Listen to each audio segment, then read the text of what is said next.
김지의 돌직구쇼에 오신 여러분 반갑습니다. 김지입니다. 저는 오늘도 저희 돌직구쇼 오픈 스튜디오 앞에 나왔습니다.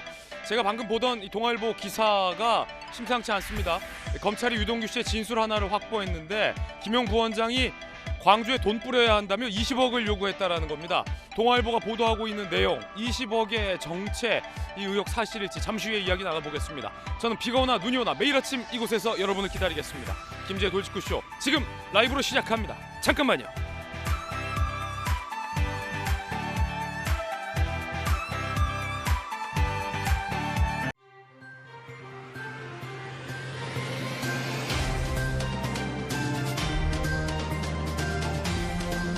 신문 읽어주는 남자입니다. 오늘 동아일보는 한 가지 단독 보도를 하고 있습니다. 앞서 말씀드렸던 것처럼 김용 부원장이 요구했던 그 20억, 지난해 2월 민주당이 대통령 후보 경선을 앞둔 그 시점에 김용 부원장이 광주에 돈 뿌려야 하니까 20억 달라라고 유동규 씨가 검찰에 얘기했다라고 동아일보는 단독 보도하고 있습니다.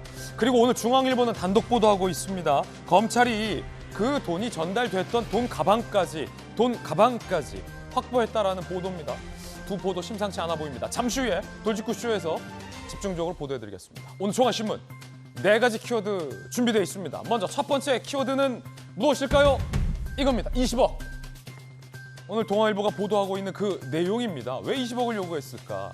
20억이 어디에 쓸 돈이었을까가 상당히 중요합니다. 벌써 민주당 일각에서는 친이재명계 의원들을 중심으로 김용 부원장이 개인적으로 착복했으면 했지 이 대표가 받은 건 아니다 라고 김용의 일탈 이야기를 꺼내고 있는데요. 그 가운데 오늘 동아일보의 보도는 의미심장해 보입니다. 광주에 돈 뿌려야 한다. 광주에 돈 뿌릴 돈이다. 그래서 유동규 씨, 남욱 등은 경선에 쓸 돈이구나 라고 이해했다 라는 게 검찰발 동아일보 단독 보도 내용입니다.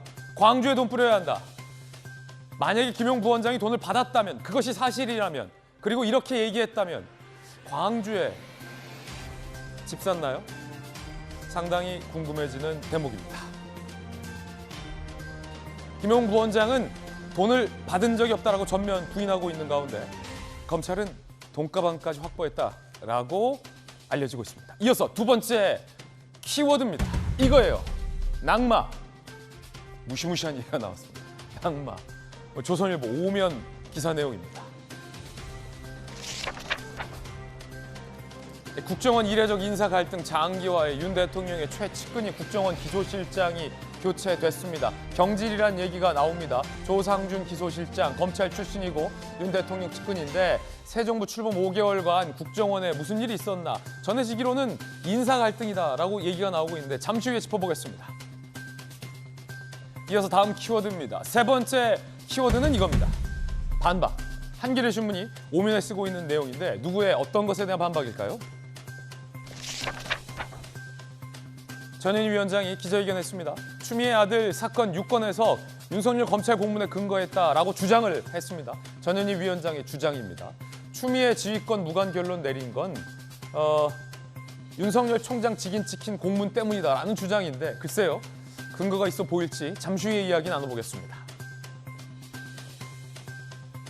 감사원에서는 직원의 진술 등 확실한 의혹이 있다라고 재반박을 했습니다. 이어서 다음 키워드입니다.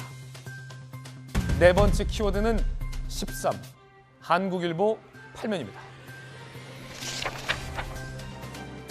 중1부터 형사처벌, 소년 강력범죄에 법무부가 칼을 빼들었습니다. 촉법 소년 연령 14세에서 13세로 하향 추진하겠다라고 밝힌 겁니다. 나이만 어리지 강력범죄들도 있었죠. 우리 사회에 목소리가 있었는데 한 장관이 이거 칼을 빼들었습니다. 이제 13살부터도 강하게 처벌할 수 있다는 겁니다. 보호처분 소년범 중 13세가 70%라고 합니다. 열일하는 법무부 장관이었습니다. 지금까지 신문 읽어준 남자였습니다.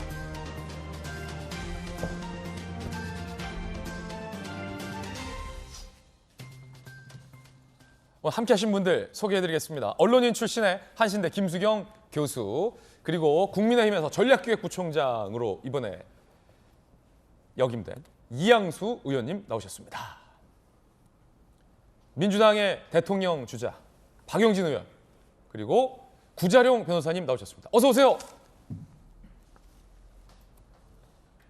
검찰의 수사 내용과 관련해서 오늘 조간신문들이 앞다투어 단독 보도를 하고 있습니다. 그런데 내용이 매우 의미 있어 보입니다. 특히 오늘 동아일보가 보도한 바에 따르면 유동규 씨의 진술에 의하면 김용 민주연구원 부원장이 요구했던 20억 광주에 뿌릴 돈이다라고 얘기를 했다라는 전언입니다. 그 이야기, 첫 번째 이야기부터 시작하겠습니다. 광주에 뿌릴 돈. 어디에 뿌린 걸까요? 진짜 뿌린 걸까요? 안 뿌린 걸까요? 받은 걸까요? 안 받은 걸까요? 중앙일보는 검찰이 물증을 확보했다. 돈을 담아서 전달했던 그 박스, 상자, 돈가방 이거를 확보했다라는 보도도 나옵니다. 파상공세, 이 한자 성어가 떠오르는 오늘 아침입니다. 동아일보의 단독 보도 내용, 지금부터 김진의 돌직구쇼에서 자세하게 보도해드리겠습니다. 광주에 뿌릴 돈. 김용 부원장이 20억을 요구했다라는 의혹과 관련해서 지금 구속영장이 발부됐죠. 구속 수감된 김용 부원장이 지난해 2월 민주당 대선 경선 주자들 최대 표밭 호남 민심 선점 주력 시기에 그 시기에 유동규 씨에게 광주 지역 돌고 있는데 돈 뿌려야 한다라고 20억을 요구했다는 겁니다. 유동규 씨는 그래서 남욱 등에게 8억여 원을 받아서 6억을 전달했다라는 검찰의 의혹과 관련해서 유동규의 진술을 확보했다라는 단독 보도하고 있습니다. 그 돈이 알고 봤더니 광주에 뿌릴 돈이라며 김용 부원장이 요구했다라는 겁니다. 시기는 민주당 대선 주자들이 딱 호남에 집중하고 있을 시기와도 일치한다라는 게 오늘 동아일보의 분석입니다. 여러분들은 어떻게 생각하십니까? 광주에 뿌릴 돈. 김수영 교수님, 지난해 2월이면 언제입니까?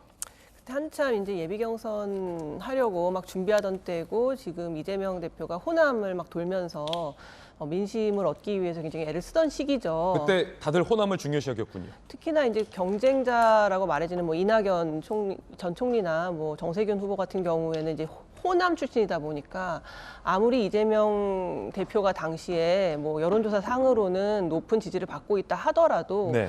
호남의 어떤 표밭을 얻지 못하면 쉽지 않다는 얘기가 나왔기 때문에 호남에 굉장히 공을 들이던 시기입니다. 예. 이제 그때 이제 김용 부원장이 20억의 돈이 필요하다, 호남에 돈을 뿌려야 한다라는 얘기를 하면서 이제 유동규 측에 이제 이야기를 했다라는 겁니다. 그래서 이제 남욱 변호사 등이 이 돈을 예. 만들어가지고 전달했다라는 것인데 일단 요즘 시절에도 이렇게 돈을 살포해서 민심을 얻을 수 있다라는 생각을 한다는 자체가 물론. 김용 부원장은 부정하고 있습니다만 그런 생각 자체가 굉장히 시대착오적이고 또 호남 시민들에게는 굉장히 모욕적이라는 생각이 들어요. 예. 이렇게 돈을 살포해서 우리의 민심을 얻을 수 있다고 생각한 거야? 라는 생각이 들 것 같고. 아니요, 그럴 수는 있겠죠. 만약에 이 의혹과 진술이 사실이라면 표현은 돈을 뿌리겠다고 했지만 이걸 뭐 유권자들에게 돈을 뿌리는 게 아니라 뭐 경선할 때 비용이 있지 않습니까? 비용. 이래저래 이제 뭐 돈을 쓸 일이 많으니까 홍보도 많이 하고 그만큼. 뭐 그렇게 생각할 수 있겠죠. 어쨌든 돈으로 이제 어떤 민심을 얻기 위해서 여러 가지 활동을 한다는 건데 그런 생각 자체가 좀 부적절했다는 생각이 들고 일단 남욱과 유동규 측의 이 진술은 일치하고 있습니다. 어느 정도 돈을 마련하라고 지시를 해서 돈을 줬고 그래서 유동규에게 줬고 그것이 다시 김용 부원장에게 흘러 들어갔다고 이제 주장을 하고 있는데 김용 부원장은 예. 부정하고 있죠. 그렇지 않다. 돈을 받은 사실 자체가 없다라고 얘기를 하고 있습니다. 그런데 과연 남욱 유동규 두 사람이 왜 이 돈을 김용 부원장에게 주려고 했을까요? 이제 지금 의심스러운 것은 이 관계가 굉장히 오래됐다는 것이고 이 관계의 성격이 뭐냐면은 이 민간 개발업자들이 인허가권자를 끼고 사업을 해야 자기에게 유리한 식으로 이익을 얻을 수가 있거든요. 그렇기 때문에 그들의 주장에 따르면 물론 지금 이재명 대표 측은 부정하고 있지만 어쨌든 이재명 시장이 재선도 됐어야 되는 거고 경기도지사도 했어야 되는 거고 심지어는 대통령까지 돼야 우리가 영원히 이 인허가권자 권력자를 끼고 해먹을 수 있다라는 생각이 있었기 때문에 이렇게 오래도록 이 관계를 유지하면서 돈이 계속 오갔던 겁니다. 그래서 지금 김용 부원장은 이 돈을 받은 것이 아니라고 부정하고 있고 이재명 대표도 어떻게 보면 지금 김용 부원장 손에서 꼬리를 끊으려고 하는 것이 아닌가라는 의혹의 알겠습니다. 어떤 시선이 보이고 있는데 그게 지난해 2월이었다. 그 시점이. 자, 그때 이재명 후보와 함께 대통령 경선 레이스를 치열하게 펼쳤던 박용진 당시 후보님. 같이 대통령 경선 치르셨잖아요. 네. 그 시기에 지난해 2월 기억을 좀 되살려 주십시오. 김용 부원장이 유동규 씨에게 광주에 뿌릴 돈이다. 20억을 요구했다라는 주장이 나왔어요. 그리고 친 이재명계 좌장인 정성호 의원도 김용 부원장이 아예 안 받았다가 아니라 받았을 가능성도 있다. 하지만 그건 김용의 일탈이다라는 발언을 했거든요. 그런데 이게 김용 부원장이 개인적으로 쓸 돈이었는데 오늘 동아일보 보도 내용은 좀 달라요. 광주에 쓸 돈이다라는 거거든요. 그때 당시에 같이 선거 뛰셨잖아요. 어떻게 보십니까 오늘 동아일보도? 그 시점상 2월이면요 아직 경선이 시작도 되기 전이고요. 제가 대선 경선에 뛰어들겠다고 공식적으로 선언한 게 5월 9일이에요. 네. 그러니까 2월이면 아직 그 아무런 공식적인 움직임이 없었고 제가 제 1번 타자였기 때문에 아마 뭐 만일에 대부분의 대선 주자들은 이제 물밑에서 조직을 구성하고 물밑에서 조직을 구성하는 사람들을 시기. 만나고 예. 그다음에 본인의 이제 가치와 정책을 가다듬는 네. 기간 이렇게 보시면 될 것 같고요. 그래서 한창 준비에 피치를 올릴 시간이죠. 보도되고 있는 호남에서 돈 뿌려야 된다는 게 무슨 뜻이고 의미인지 저는 잘 모르겠습니다만 예. 한 가지는 우리 이제 그 시청자들께서 그 봐주셔야 될 게 그 시점은 뭐 코로나로 인한 그 4인 이상 집합이 금지되고 있었던 시기예요. 그래서 흔히들 뭐 87년 대통령 선거 때 여의도에 100만 명 모아놓고 그때 뭐 100억을 썼네, 1000억을 썼네 하던 사람 동원하는 데 들어가는 돈에 그 이른바 김용 부원장이 표현했다는 말, 그냥 보도되는 그 표현대로 보면 광주에 돈을 뿌려야 된다고 하는 그런 방식으로 선거운동이 진행되지는 않는다. 사람도 모일 수가 없고 그리고 그 돈을 전달하거나 이렇게 할 수 있는 그런 루트나 이런 네. 것들도 글쎄요. 잘 모르겠습니다. 그 당시 이재명 후보의 이제 그 캠프요. 경선 캠프를 운영하고 있었던 분들의 이제 이야기를 좀 말씀드리면 의총 때 예. 이야기하시는 걸 들어보면 이미 여론조사에서 앞서 나가고 있었고 민주당 지지의 그 광주 호남이 바로미터다라고 얘기를 하는데요. 이재명 후보가 앞서 나가고 있다고 하는 건 이미 호남 광주에서도 앞서 나가고 있다고 하는 얘기예요. 아니요. 근데 제 기억은 그때 여론조사는 있었지만 네. 호남이 어떻게 될지 모른다라면서 다 저희뿐만 아니라 다들 물론이죠. 호남에 뒤집혔다. 그 실제 뚜껑을 열어봐야 슈퍼위크 하니까. 세 번째는 완전히 뒤집혔잖아요.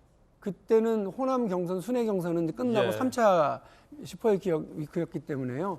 약간 뭐 결이 다른데 어쨌든 그 흔히 머릿속으로 우리가 생각하는 방식으로 막 돈을 그야말로 살포하는 헬리콥터로 뿌려대는 방식의 선거운동은 아니었다. 그리고 사람을 모을 수 있는 상황도 아니었다라고 하는 점은 이제 말씀을 좀 드리겠습니다. 그렇군요.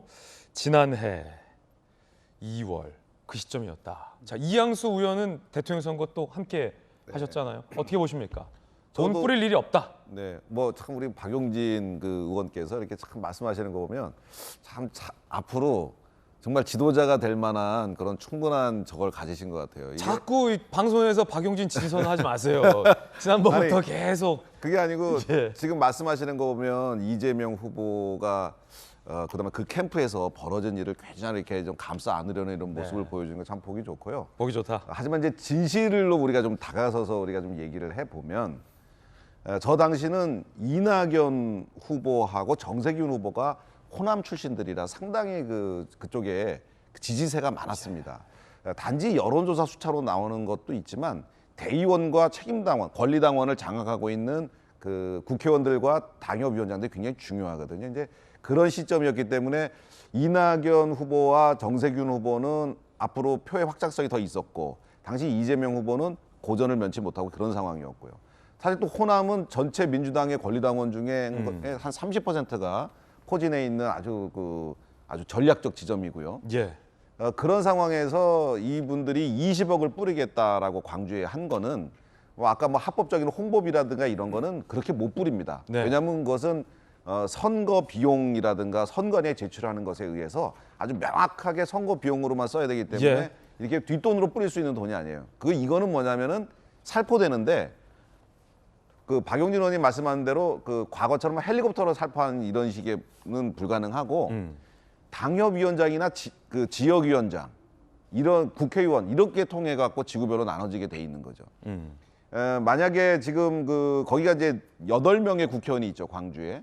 그럼 20억이면은 한 2억 5천 정도씩의 그 이제 당협위원장이나 국회의원한테 준다고 가정하면 예. 그분들이 그것을 활동비로 해가지고 지역에 쏟아붓는다.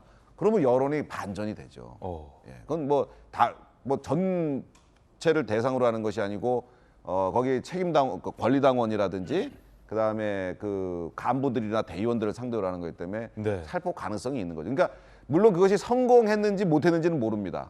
그리고 민주당의 시스템이 그것을 뭐 거부할 수도 있고 뭐 실제로 뭐 작동했는지 모르겠습니다만 어쨌든 이분들은 그것을 목표로 해서 그 정도 금액이면 할 수 있다 이런 생각을 하고 달려든 것 같아요. 예. 근데 이것은 그렇군요. 정말 우리나라에서 완전 정경유착과 부패 정치의 온상인 바로 금권 정치.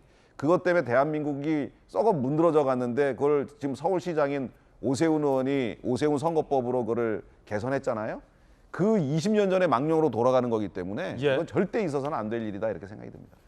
다시 박윤진 의원의 반박. 존경하는 이양수 의원님께서 왜 이렇게 디테일하게 저렇게 돈이 어떻게 전달되는지 얘기하나 혹시 경험인가 이런 걱정도 드는데 예. 근데 한 가지 우리가 놓치지 말아야 될 건 그 시점에요. 광주에 8개 지역위원회에 8명의 국회의원이 계셨는데 이재명 후보를 지지한 분은 아마 그 시점에 한 분 정도 아마 그 시점에는 선언을 안 했을 수도 있고요. 제 정확한 기억은 안 납니다만 대세가 아니었어요. 그렇기 때문에 뭐 돈 써야 된다 이런 뭐 생각들을 하는 사람이 있었을 수 있겠습니다만 흥미로운 이야기입니다. 예, 말씀하신 것처럼 받아서 살포할 만한 주체들도 없었던 시점이라서 저는 약간 의문이었어요. 그러니까 네. 이 돈을 뭐 어떻게 썼다는 건지 그게 사실이라면 예, 어떻게 썼다는 건지 전제죠. 이런 겁니다. 그러니까 지금은 네. 일부의 진술만을 가지고서 우리가 이렇게 뭐 가정하고 전제해서 네. 얘기를 하는 거니까 뭐 검찰이 구체적인 사실관계를 입증을 해야 될 책임을 가지고 있는데요. 그 당시 상황은 막상 돈을 이렇게 그 돈 선거를 할래도 루트가 뭐였을까 궁금해하는 사람들이 많고 이미 그 조금 앞서가고 있었던 상황인데 굳이 불법적인 무리를 했었을까 예. 이런 생각들은 있는 겁니다. 예. 자, 당시 이제 지난해 2월 제가 여론조사를 찾아보니까 당시 2월에 이재명 지사가 이낙연 대표보다 전반적인 여론조사에서 선두를 달리고 있었는데 호남 지역에서는 이낙연 대표가 이재명 제치고 선두수성이라는 여론조사 결과가 많이 나오네요. 그러니까 그때 당시 2월에는 이낙연 당시 후보가 이재명 후보보다 앞서고 있던 여론조사들이 몇 개 더 많았다라는 내용도 찾아볼 수 있었으니까 어쨌든 호남이 그때 당시 모두에게 다 중요했던 시점은 맞았던 것 같습니다. 다만 이건 유동규의 진술이다라는 거고 사실로 단정할 수 없다는 얘기 드립니다. 자, 그런데 이 보도, 오늘 저희가 해드리고 있는 동아일보 단독 보도와 지금 소개해드릴 중앙일보 단독 보도를 연이어서 함께 보시고 여러분들 한번 판단을 해주시죠. 검찰이 이 돈을 전달했다라는 물증, 돈 가방, 상자를 확보했다고 합니다. 중앙일보 보도 내용인데요. 지난해 2월 유동규, 남욱, 정민용 등 대장도 일당 김용애 20억 요구받고 골프 식사 회동하며 대책회의를 수차례했다. 20억을 어떻게 만들지? 금융당국 추적 피해 구체적 자금 조달 및 김용에게 전달할 방법을 논의했다라는 겁니다. 어떻게 금융당국의 추적을 피해서 자금을 조달하고 전달하지? 라는 대책회의를 했다는 겁니다. 돈을 어떻게 만들 거고 어떻게 전달할 거고 탈 안 나게 어떻게 배달할 것인가 소위 이런 거죠. 중앙일보 보도에 따르면 실제 돈 전달 과정에서 사용한 종이 박스와 돈 가방 등도 검찰이 확보한 걸로 보도되고 있습니다. 그리고 이때 종이 박스는 김용 부원장 최종 종착지에 전달됐을 때 쓰인 걸로 알려지고 있습니다. 기사에 따르면 구자룡 변호사님, 지금까지 사실은 민주당에서 친 이재명계 의원들을 중심으로 유동규의 진술 하나만으로 검찰이 농락당하고 있다 이런 얘기도 나왔는데 지금 돈가방과 종이 상자를 검찰이 확보했다라는 중앙일보의 보도예요. 아직은 보도 단계인데 검찰이 정말 보도 내용처럼 확인을 했고 그 보도에 보면 흥미로운 게 이중 종이 상자는 최종 종착지, 기착 종착지인 김용 부원장에게 전달될 때 쓰인 걸로 알려져 있다. 뭐 이렇게 나왔어요. 이러면 얘기가 좀 달라질 수 있습니까? 굉장히 좀 신빙성이 더 보강되고 있다, 증거가 더 모이고 있다 이렇게 평가할 수 있습니다. 첫 번째로 그때 당시 이제 선거에 대해서 필요성이 있었냐 없었냐 이거부터 끊으려고 하시는 분이 있는데 드루킹 사건 때도 문재인 후보가 그때 당시에 이기고 있었으니까 필요 없었다라고 처음에 방어 논리 쳤지만 아니었잖아요. 아, 댓글 조작 있었잖아요. 그렇죠. 그러니까 그거 가지고 바로 끊어버릴 수 있는 게 아니기 때문에 어. 결국은 증거를 따라가야 되는 것이거든요. 근데 유동규 본부장의 그 진술이라는 거는 그 자체로도 신빙성이 높을 뿐만 아니라 전체 사건 구도에서 굉장히 이제 방향타 같은 역할을 합니다. 그래서 다른 공범들과의 연결 상태를 보게 되거든요. 근데 굉장히 진술만으로도 신빙성이 높습니다. 예를 들어서 지금 메모에 적힌 숫자 1억 4,300이 1억 4,700의 오기제다라는 거를 공범들이 일치해서 지적을 했잖아요. 이건 이제 비유해서 어떻게 얘기할 수 있냐면 논문 표절을 했을 때 그 논문 표절 검사 돌리잖아요. 오탈자가 똑같으면 사실 더 볼 필요가 없는 겁니다. 그냥 완벽하게 똑같다 이렇게 인정하듯이 오기제를 일치해서 집어냈다는 거는 그 자체로 신빙성이 완벽하게 연결이 된 것이고, 그리고 여기에서 물증이 계속 추가되는데 전달한 그 박스 상자 이런 것들을 확보했다는데 제가 했던 뇌물 사건에도 무슨 백화점 쇼핑백으로 얼마를 전달했습니다 이런 사건이 있었거든요. 그럼 그 쇼핑백 구해가지고 실제로 경찰이 그 돈 집어넣어 봅니다. 들어가나, 그리고 심부름을 했던 사람 다시 소환해가지고 들어보라 그럽니다. 무게감이 이게 맞냐. 제가 했던 사건도 그렇게 했거든요. 지금 예. 이런 내용들이 다 수집되는 거기 때문에 유동규 본부장의 말만 가지고 진행한다라는 거는 사실 왜곡이 가까운 내용이고, 이건 물증과 결합해가지고 완벽한 실비성이 이제 인정되는 것이기 때문에 이 증거의 연결 상태를 보거든요. 판사님들도 그 진술이라는 거는 이런 내용들과 사실관계와 다 일치되는지를 보기 때문에 거의 뭐 알파고 같은 분들이 앉아 있는 거거든요. 예. 말만 가지고 진행되는 건 결코 아니기 때문에 굉장한 증거들이 모이고 있다 이렇게 평가할 수 있습니다. 그렇군요.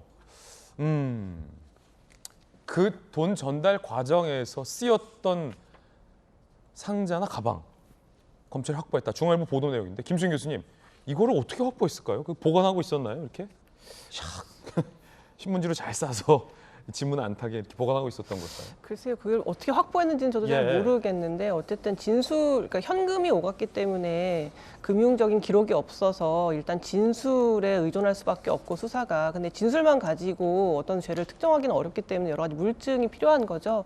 그래서 이제 여러 가지 메모라던가 오늘 말씀드린 것처럼 그런 뭐 박스라던가 이런 것들을 확보하는데 지금 검찰이 굉장히 지금 신경을 쓰고 있는 것 같아요. 그래서 이런 물증을 통해서 여러 가지 정황이 맞아 떨어져 간다라고 한다면 김용 부원장이 끝까지 그냥 자기는 받은 사실이 없다라고 끝끝내 부인하는 것으로 죄를 면할 수는 없을 것 같다는 생각이 듭니다. 예. 자, 아직까지는 보도 단계다라는 이야기 거듭 말씀드리겠습니다. 그런데 민주당에서는 반박 나왔습니다. 우상호 의원이 대선 자금이다라는 의혹과 관련해서 후원금 100억도 다 못 쓴다라고 반박을 했습니다. 들어보시죠. 더불어민주당은 그런 불법 자금으로 대선을 치르는 정당이 아니다. 돈이 넘쳐나서 이런 한 푼 더 돈이 필요한 상황이 아니에요. 본선 때는. 예비후보 등록해서 후원금 모금했을 때 10시간 만에 꽉 차갖고 돌려줬어요. 돈이 왜 필요합니까? 이미 공식적인 후원 자금으로 100억 이상 모였기 때문에 돈 다 못 썼습니다. 돈 다 못 썼다라는 반박도 나왔습니다. 김용 부원장은 여전히 부인을 하고 있습니다. 검찰 조사에도 입을 열지 않고 있다고 합니다. 자금을 전달했고 마련했고 배달한 3인방은 진술이 일치하고 있고 받았다는 김용 부원장은 부인하고 있습니다. 구속 이후 지난 23일부터 나흘 연속 검찰 조사에 진술 거부권 등 행사하며 수사에 협조하지 않고 있다는 보도도 나오고 있습니다. 오늘 동아일보가 보도하고 있는 내용이 또 하나 있는데 2020년에도 돈을 줬다라고 유동규 씨가 이야기를 했는데 정진상 실장 이야기입니다. 이번엔 함께 보시죠. 오늘 동아일보 보도에 따르면 정진상 실장은 2014년 지방선거 앞두고 유동규 씨로부터 5천만 원을 받은 혐의가 제기됐죠. 유동규 씨는 2020년에도 그 6년 뒤에도 수천만 원을 건넸다. 그리고 명절마다 고가의 선물을 보냈다라는 진술을 확보하고 검찰이 수사 중인 것으로 보도되고 있습니다.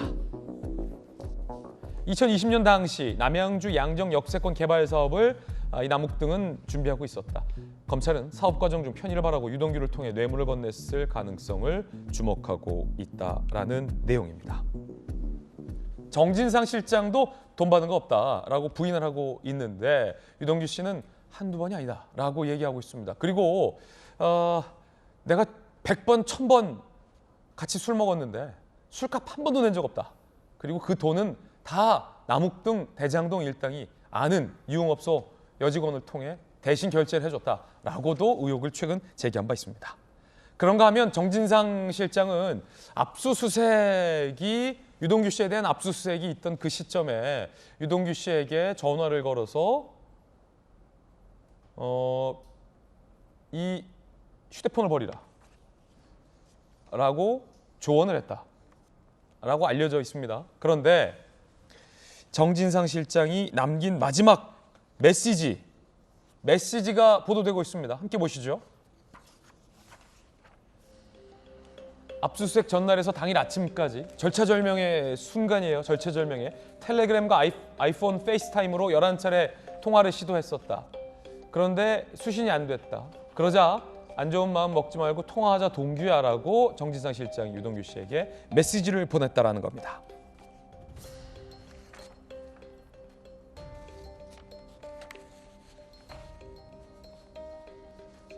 (7분 39초간) 통화를 했어요.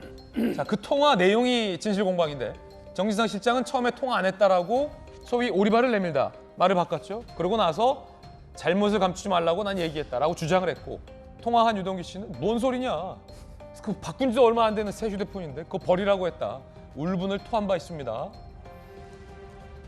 11차례 통화를 시도하고 나서 정진상 실장이 겨우 통화가 됐는데 휴대폰을 버리라, 그 말을 하기 위해서 11차례 시도를 했던 걸까요? 아니면 잘못을 감추지 말고 떳떳하게 임하라 라는 교과서적인 얘기를 하려고 11차례 통화를 시도했던 걸까요?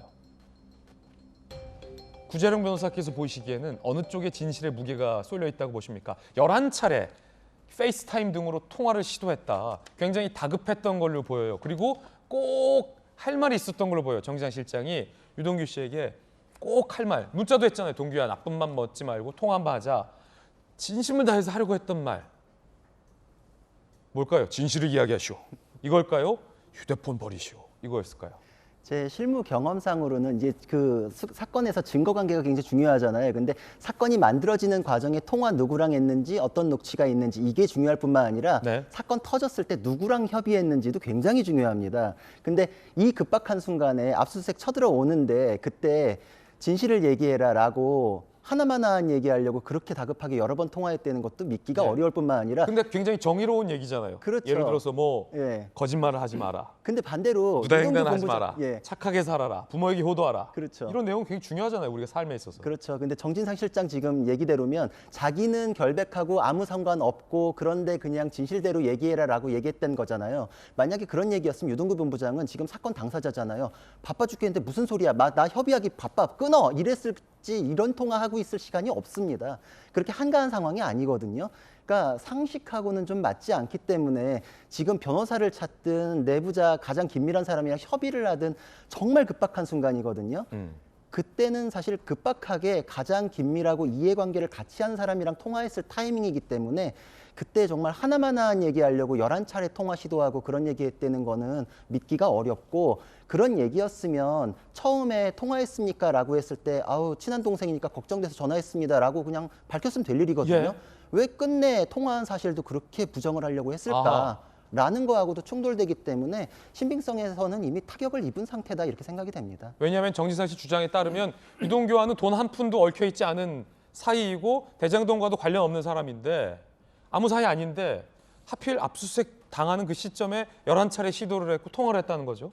그리고 나서 아무 사이도 아닌 분이 전화 걸어서 거짓말하지 마시오, 떳떳하고 당당하게 임하시오 라는 이야기를 했을 가능성은 없어 보인다라는 게 구재룡 변호사의 개인적인 의견입니다. 박용진 의원님, 정진상 실장이 지금 당에서 당직을 맡고 있잖아요. 대표실에. 네. 정의로운 분입니까? 옆에서 보시기에. 옆에서 본 적이 없어서. 당대표 그 실에 계시는데 못 보셨어요? 저뿐만이 아니라 보도된 걸 보니까 많은 분들이 그 네. 실제 뭐 그 정진상 부실장 예. 이제 본 적이 없다고 보도가 됐더라고요. 아, 그래요? 출근 안 하십니까? 한데요. 근데 못 보셨어요? 그 제가 어떻게 합니까? 아, 그렇군요. 왜냐하면 네네네. 대표실에 그 여러 명이 근무를 하고 또 그 주로 이제 최고위원회라든지 주요 당직자 회의라든지 이런 것들이 열리면 관련된 당직자들이 모여서 회의를 하기 때문인데요. 근데 보통 비서실장, 현재 네. 국회의원이 비서실장 정도가 배석을 하고 부실장들이나 대표실의 이제 차장국장 이런 분들은 배석을 안 하기 때문에 제 동료 국회의원들이 봤다는 분들은 뭐 따로 제가 보지를 못했어요. 목격담은 지금 전해지지 않고 있다. 예, 그러나 뭐 출근을 하고 있다고 하고 또 이제 보도에 따르면 그 정진상 예. 부실장이 지나가는데 못 알아보던 워낙 그 얼굴이 알려지지 않아서 네. 못 알아본다더라 뭐 이런 얘기도 있고 그렇군요. 그렇습니다. 그래서 예. 제가 따로 본 적이 없어서 어떤 분인지는 제가 네. 뭐 말씀을 못 드리겠습니다. 자, 이 통화의 진실 단정할 수 없다는 말씀 제가 한 6번 드렸나요? 단정할 수 없습니다. 7번 채웠습니다. 지난해 10월 국감으로 한번 거슬러 올라가 볼게요. 이재명 대표가 유동규 씨와는 측근도 아니고 잘 아는 사이도 아닌데 압수수색 당시의 전후 상황을 자세히 알고 있는 겁니다. 그래서 이를 이상하게 여긴 국민의힘 의원들이 측근도 아닌데 그거 어떻게 잘 알고 계시냐라고 하니까 이재명 대표가 언론에서 봤다, 신문에서 봤다 라고 답하셨죠. 그런데 따지고 보니까 그 사건은 자세히 보도되지도 않았던 시점이어서 어떻게 이재명 대표가 아셨는지 당시에 상당히 궁금하다라는 여론이 있었습니다. 그때로 가보겠습니다. 압수수색될 때 또는 체포될 때 내가 이렇게 이런 상황이다 해가지고 뭐 전화하신 건 없다면서요? 통화 안 하셨다 그러셨죠? 이 친구하고 통화한 예가 최근에 전혀 없습니다. 제가 들은 바로는 작년부터 이혼 문제 때문에 집안이 너무 문제가 있다고 그래서 압수수색 당시에 자살한다고 약을 먹었다고 해요. 그래서 뭐 침대에 들어 누워 있었다 뭐 이런 보도가 있던데 그걸 제가 한번 들어보니까 자살한다고 약을 먹었다는 그런 얘기는 들었지만 동규가 약을 먹고 누워 있었다. 그렇게 본인밖에 알 수 없는 상황을 어떻게 이렇게 잘 아세요? 정진상 실장님이 보고해 준 겁니까? 그 우리하고 전혀 인연 없는 사람이 아닌데 하여튼 제가 가까이 있는 사람들과 아는 사이 아니겠어요? 누가 그렇게 보고를 주셨어요? 잘 기억이 안 납니다. 보도 보고 알았다고 했다가 제 가까이 있는 사람하고 아는 사이 아니겠냐라며 누가 얘기해 줬냐라고 하자 기억이 안 난다라고 답변을 거부했습니다. 정말 기억이 안 날 수도 있습니다. 답변을 거부했을까요? 근데 정진상 실장이 알려준 거 아닐까요? 정진상 실장은 그렇게 통화를 했고 11차례 시도를 했고 안 좋은 마음 먹지 말라라고 문자까지 보냈고 그리고 정진상 실장 주장에 따르면 정의롭게 가서 진실만을 얘기하고 와라 라고 조언까지 해줬다면 왜 다들 이렇게 숨기는 걸까요? 대표도 그렇고 정진상 실장도 그렇고 통화했다는 사실을 말이죠. 궁금합니다. 그리고 이재명 대표는 정말 약 먹고 안 좋은 마음을 먹었다라는 유동규 씨의 상황을 어떻게 알았는지도 저는 지금도 궁금합니다. 모르겠습니다. 어떻게 하셨는지. 민주당이 어제 1,200명 모여서 윤 정권 규탄 대회를 열었다고 합니다. 보시죠.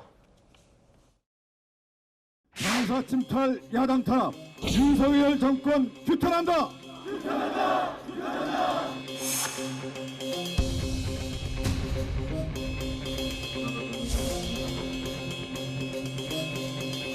이재명 당대표에게 힘을 모아주시기 바랍니다, 여러분.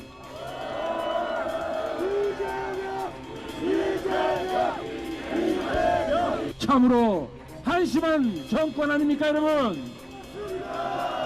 인세 파탄과 국가적 위기를 외면하고 국가 역량을 야당 탄압과 정치 보복에 허비하는 것은 죄악입니다.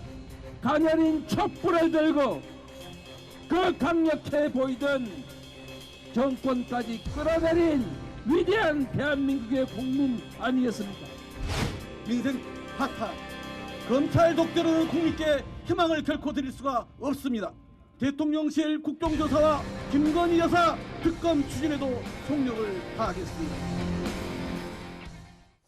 그런데 친 이재명계 의원들 중심으로 이런 얘기가 벌써 나옵니다.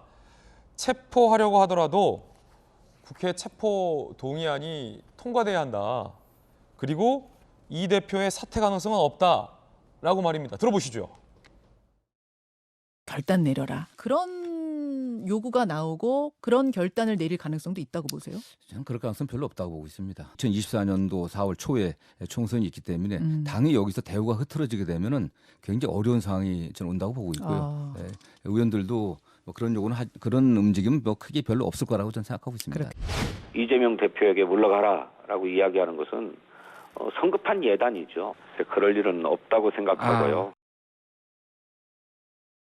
스스로 물러날 가능성은 없다라는 거고, 또 다른 이재명계 의원 중심으로는 혹시 체포동의안이 통과되더라도 불체포 특권이 있기 때문에 통과될 일은 없다, 상정되더라도라는 이야기도 안팎에서 흘러나오고 있습니다.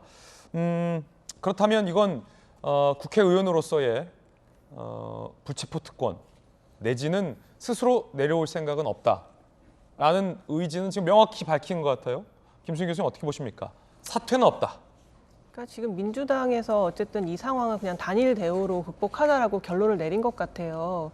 이제 제 생각에는 이제 민주당이 이런 이유는 단일 대우로 만약에 합쳐지면 어떻게 이 난국을 극복할 만하다라고 판단했거나 아니면 다른 대안이 뾰족이 없다라고 생각했을 것 같은데요. 사실 수사가 진행되면 진행될수록 이재명 대표의 어떤 비리 혐의들은 더 여러 가지가 밝혀질 테고, 그러면 민주당이 이걸 방어하는 과정에서 더 많은 정치적 자산을 걸어야 될 거예요. 이제 그동안 국민들로부터 쌓아온 여러 가지 신뢰들을 자산이라고 할 때 그걸 걸어야 되는데, 아마 지금 상황은 보면은 이제 판돈이 점점 커지고 있다고 할까요? 민주당이 더 많이 거는 거예요, 자신들의 정치적 자산을.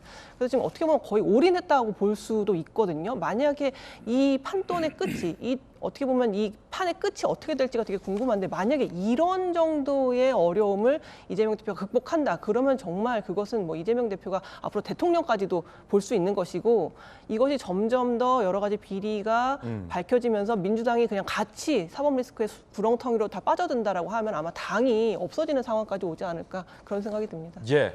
자, 두 가지 경우에 대해서 이야기를 다 해주셨습니다. 공이.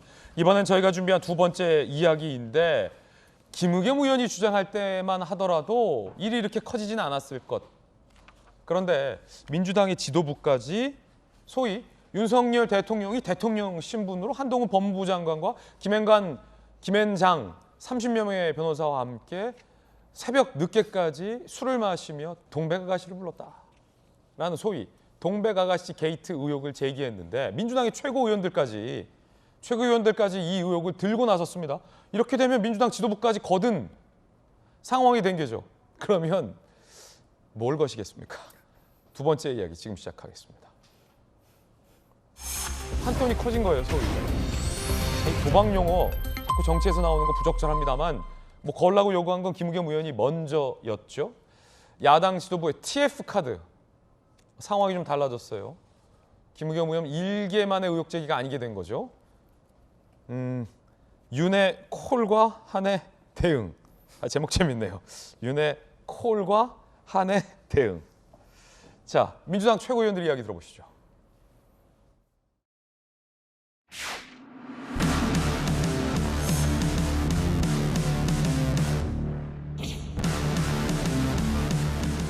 국정감사장을 야바이판으로 만든 한동훈 장관은 사죄하십시오. 윤석열 대통령이 첼로 반주로 동백아가씨를 부르고 한동훈 장관이 윤도현 씨의 노래를 불렀다는 정보도 알 수 있을 정도로 그 신빙성이 매우 높아 보입니다. 과할 정도로 화를 내며 인신공격성 발언을 서슴지 않는 모습이 마치 분노 조절하기 어려운 사람의 모습이었습니다. 국민을 대신하여 제가 다시 묻겠습니다. 한동훈 장관, 윤석열 대통령과 술자리 하셨습니까? 대형 로펌과 술자리 하지 않으셨습니까? 한동훈 장관이 펄쩍 뛰었습니다. 만약에 말입니다. 만약에 사실이 아니라면 얼마나 억울하겠습니까? 그렇죠? 반드시 TF를 구성해서 실체적 진실을 밝히는 것이 바람직하다고 생각합니다. 민주당 최고위원들 공식석상에서 TF 구성하자는 얘기까지 나왔습니다. 자, 그럼 이건 김의겸 의원 일개 의혹 제기가 아니게 된 거죠. 민주당 지도부까지 그 의혹을 들고 나선 겁니다. 상황이 달라졌습니다. 박용진 의원님, 네. 당론입니까? 지도부는 김의겸 의원이 제기한 의혹의 신빙성이 있다고 본 겁니까? 회의 결과로 TF를 구성하거나 뭐 그 김의겸 의원이 제기한 진실이 맞다 이렇게 그 결론 내린 것이 아니라 모두 발언 형식, 그래서 본인이 직접 책임지고 최고위원들이 돌아가면서 한 말씀씩 하시는 그 시간대에 저희 얘기를 하셨으니까 그 책임은 당 지도부 전체가 아니라 그 발언을 하신 분들이 지시는 것이라고 보고요. 장경태, 박찬대 두 의원이 책임을 져야 된다. 그러니까 뭐 만일에 여러분 생각을 해보십시오. 정말로 대통령이 그 장관과 함께 로펌 변호사들과 함께 이렇게 모여서 한밤중에 술을 마시고 이렇게 했다고 하면 아주 부적절하죠. 우리 이런 문제에 대해서는 당연히 국민적인 비판과 규탄이 있어야 되겠죠. 그러나 그거는 사실을 전제로 했을 때 이야기입니다. 근데 그렇지 않다고 하고 그걸 그 객관적으로 드러낼 수 있는 것이 없다고 할 때는 조심스럽게 접근해야 될 문제가 아니겠습니까? 그래서 아마 당 지도부가 이 부분에 대해서 그 당론으로 이 문제를 당이 이렇게 받아 안고 가는 방식은 아닐 거라고 생각을 하고요. 저도 뭐 거기에는 신중하고 조심스럽게 접근해야 된다고 생각을 합니다. 지금 우리 당이 TF를 구성해야 한다고 그러면 이른바 레고랜드발, 다시 말해서 김진태 강원도지사발 경제 위기, 지금도 우리 신문의 일면을 다 장식하고 있는 것들은 자금 시장의 경색입니다. 이로 인해서 증권사, 금융사들이 무너질 위기, 건설사들이 무너질 위기, 우리 경제가 그야말로 수렁에 빠질 위기에 있는 이 상황에 대한 TF를 민주당이 만들어서 책임 있게 가는 것이지 지금 뭐 이렇게 그 한간에 떠도는 근거 없는 이야기들이 나왔는데 그 부분과 관련해서 이게 사실인 것으로 확정하지도 않은 채로 이야기하는 것은 아니라고 생각합니다. 민주당이 최고위 회의에서 저런 언급이 나오는 것 자체가 부적절해 보인다. 저는 별로 동의되지 않습니다. 보다 좀 그 진중하고 또 신중하게 이 문제를 다루고 접근해 주시길 기대하고 더불어민주당 169석에게 국민들이 기대하는 건 경제 위기, 민생의 위기, 외교의 위기 이 부분에 대해서 능수능란하고 지혜로운 민주당의 모습을 기대하고 있을 거라고 생각합니다. 박용진 의원님의 마지막 말에 뭐 다양한 말씀들이 담아 있는 것 같습니다. 이양수 의원님, 옛날에 최고위 때 보면 가끔 삑삑 이상한 말씀하시는 분들이 있었어요. 그럴 때는 옆에서 이제 옛날에는 뭐 총수도 있었고 총재도 있었고 아니면 최고위 중에서 높은 선배 최고위원들이 그거는 지금 기자들도 계시고 마이크도 켜져 있으니까 이거 끝나고 얘기하십시다. 이 의원 그런 말 하는 건 굉장히 좀 오해 소지가 있어요.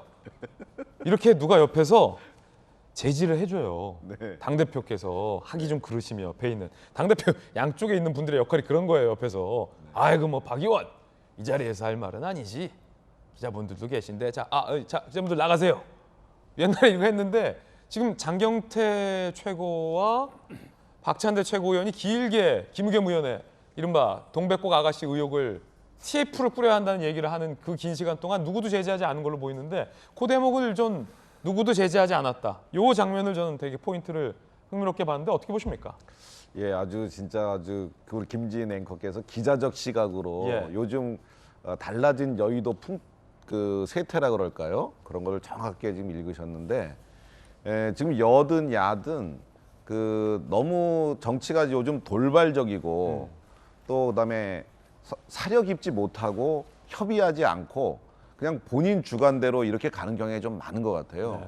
요즘 뭐 미디어라든가 SNS라든가 이런 게 많이 발달하다 보니까 튀어야 산다라고 하는 뭐 이런 것들도 좀 있고 그러다 보니까 튄 사람들이 성공하는 시대가 되다 보니까 정치적으로요. 그러다 보니까 자기 주장을 철회하지 않고 그 좀 약간 그 뭐 선배나 좀 이런 높은 분들이 제지하고 뭐 그래도 응하지를 않습니다. 그러니까 지금 제지가 먹히지 않으니까 저런 거를 그냥 하는 거고 또 저 상황에서 그 두 최고한테 누군가가 뭐 제지한다고 해서요. 왜 내 말 막냐고 오히려 응수를 하지 듣지 않는 그런 어떤 그런 분위기가 조성이 됐어요. 좀 의회라는 곳은 굉장히 협의하고 합의하고 타협하는 곳인데 이젠 각자의 생각을 여과 없이 각자가 그냥 주장하고 그걸로 뭐 성공도 하고 실패도 하는 그런 세상이 되다 보니까 그런 것 같은데 이재명 대표는 안타깝습니다. 저 김의겸 의원이 제기한 의혹에 대해서 어떤 생각할까요? 왜냐하면 저 자리에 대표가 원래 최고위에 있는 주제를 하시니까 계신 걸로 보이는데 이 대표가 거의 배석을 하시고 아무런 제지도 안 했다는 것은 박찬대, 장경태 의원이 주장했던 것처럼 이 동백꽃 게이트에 TF까지 구성해야 한다라는 의혹이 있어 보인다라는 의견에 묵인을 하시는 겁니까? 동조를 하시는 겁니까? 뭐 어떻게 볼 수 있나요? 이제 거기에 더해서 아까 제가 말씀드린 그런 거에 더해서 이제 이재명 당대표가 거기 계시다 보니까 이재명 당대표는 본인이 편을 들어주니까 오히려 좀 기분 좋게 생각할 수도 있는 거예요. 이 상황을. 알 수는 없지만. 알 수는 없죠. 그렇지만 이재명 당대표가 용인을 하니까 이제 저분들이 또 어떻게 보면 이재명 당대표한테 충성을 다하는 그런 모습일 수도 있거든요. 예. 예. 그런데 이런 것들이 저는 그 민주당을 점점 더 수렁으로 빠지게 되는 거 네. 아닌가 하는 그런 생각이 듭니다. 지금 이재명 그 후보가 저 대선에서 떨어지고 나서 원래는 자중하고 자애하고 이제 그런 상황이 되기를 다 기대했는데 갑자기 당대표를 나가죠. 그리고 국회의원도 나가고요. 이런 것이 혹시 이거 뭐 방탄하려고 하는 거 아니야? 이제 이런 그 의혹들을 제기했었는데 그때 그런 거 아니라 그랬는데 지금 벌어지는 거 보면은 이거 예. 뭐 밀려오는 그 수사라든가 이런 거를 방탄하려고 국회의원 된 거 아니냐, 당대표 된 거 아니냐 이런 생각을 지울 수가 없는데 이 민주당 국회의원들은 지금 제가 보기에는 이재명 대표의 인질이 됐어요. 지금 이재명 대표가 나중에 뭐 혹시 뭐 안 좋은 일이 생기면 그거는 이재명 대표 개인이 아니고 지금 대표 신분이기 때문에 민주당 전체에 영향을 끼칩니다. 지금 계속해서 이재명 대표를 예. 이렇게 보호하려고 하다가 자칫 잘못하면은 민주당 간판 내릴 수도 있다는 사실을 명심하고 민주당 의원들은 진실을 향해서 달려가야 됩니다. 한동훈 의혹, 윤석열 대통령의 이 술집 의혹 TF까지 만들어야 된다라는 민주당 한 최고위원들, 두 최고위원들의 발언 들어보셨습니다. 여러분도 어떻게 생각하십니까? 박윤중 의원님. 예, 그래서 제가 지금 어제 있었던 발언인데요. 어제 최고위원회의 결과를 의원들에게 통보해주는 문자를 제가 확인을 다시 해봤는데 최고위원 회의의 결과죠. 예. 김진태발 금융위기 사태 긴급 진상조사단을 설치하겠다 이거고요. 그다음에 소상공인위원회 활동 보고했고 예. 시도당 복당 심사 결과. 그러니까 그 내용에는 지금 우리 아까 두 분의 최고위원이 말씀하셨던 뭐 TF 구성이라든지 이런 내용은 없었고 제가 말씀드린 것처럼 그냥 본인의 모두 발언을 예. 통해서 의견을 제시한 수준이다. 네. 이런 정도라는 걸 말씀을 드리고요. 이준석 당대표 사태 때 우리 이양수 의원님이 저렇게 곤란해하시더니 지금은 저렇게 우리 당 최고위원회 지도부를 걱정해 주시는 걸 보니까 참 뭐 격세지감입니다. 네. 지금은 박용진 의원님 좀 곤란해 보이시는데요, 아닙니까? 열심히 하겠습니다. 네. 그런데 저는 좀 걱정스럽게 보는 겁니다. 이걸 비판하기 위해서가 아니라 걱정하는 마음에서 제가 이제 언론학을 공부했잖아요, 김수영 교수님. 보세요, 한 매체와 유튜브 매체와 민주당의 그것도 청와대 대변인까지 지냈던 의원이 협업을 했다고 했습니다. 그 협업을 해서 국회의원과 한 매체가 특정 성향을 지닌 매체가 협업을 해서 만들어낸 의혹입니다. 그런데 그 의혹의 결정적인 증거가 된 증거는 아무것도 확인하지 않았습니다. 술집조차 특정하지 못했습니다. 그런 의혹을 국회의원이 국감장에 와서 사실인 양 주장해 댔습니다. 그러고 나서 이 의혹이 사그러지거나 자성이 있는 게 아니라 이 의혹을 민주당 공당, 제1공당의 최고위 회의에서 버젓이 미디어를 통해서 두 분이 노출을 시키고 TF까지 해야 된다고 말합니다. 이거는 의혹이 있고 근거가 있어서 문제를 제기하는 게 아니라 어쩌면 아예 애초에 가짜 의혹을 만들고 이거를 끊임없이 유포하고 재생산하고 마치 사실인 양 퍼뜨리는 거 아닙니까? 그런 부작용이 나온다면 이건 누구의 책임입니까? 여야를 떠나서. 민주당도 같이 공동 책임을 질 수밖에 없는 건데 저는 얼마 전에 이제 김의겸 의원이 이 방송 이 자리에서 사리분별을 못한다라는 조금은 과격한 말을 했는데 저는 이제 보면 사리분별을 안 하시는 것 같아요. 왜 그렇게 생각을 하냐면 이 애당초 팩트에는 관심이 없으신 것 같아요. 우리가 항상 좀 의문스러웠던 게 중앙 언론사에서 그렇게 오랫동안 나름 에이스라고 말해지는 기자였는데 예. 어떻게 이렇게 간단한 팩트 체크도 없이 허황된 이야기들을 할까에 대해서 되게 의문이었는데 저는 팩트 체크를 일부러 안 하신다는 생각이 들어요. 왜냐하면 팩트 체크를 하게 되면 이 사실들이 허위라는 것이 드러났을 때 한동훈 장관을 공격할 수 있는 거리가 없어지거든요. 그렇기 때문에 애당초 팩트에는 별 관심이 없고 이 정도의 의혹을 이야기할 수 있는 자리죠. 왜냐하면 국회의원은 면책특권이 있으니까. 옛날에 기자였을 때는 팩트 체크 제대로 안 하면 보도가 안 됐는데 지금은 면책특권이라는 거를 등에 업고 의혹 정도의 수준의 이야기를 할 수 있단 말이죠. 그런데 그 의혹이라는 것 자체도 사실 증거가 거의 없다고 보는 것이 맞고 특히나 어느 장소였는지도 특정을 할 수가 없는 것이고 그리고 그 매체라는 것도 사실 언론이라는 시민 언론이라는 타이틀을 자기들이 사용하긴 하지만 언론이라고 볼 수 없거든요. 아무런 제재도 받지 않는 곳이기 때문에 이렇게 부정확하고 본인이 기자였다면 만약에 후배 기자가 이런 의혹을 들고 와서 보고했을 때 뭐라고 했을까 생각이 들거든요. 저는 어쩌면 김의겸 의원이 전혀 사실관계에는 관심이 없다는 생각이 들고 한 가지만 좀 말씀드리고 싶은 게 저는 독도 생각이 났어요. 독도는 원래 우리 땅이죠. 우리가 증명해야 될 이유가 전혀 없는 역사적으로 우리 땅이었습니다. 그런데 일본에서 계속 이걸 독도가 자기네 땅이라고 우기기 시작합니다. 그렇게 되면 무슨 문제가 발생하냐면 이걸 국제사법재판소에 가져가서 판단을 받아보자는 얘기를 하게 돼요. 그러니까 애당초 판단이 필요 없었던 문제를 마치 판단을 해야 되는 문제로 바꿔버리게 되는 겁니다.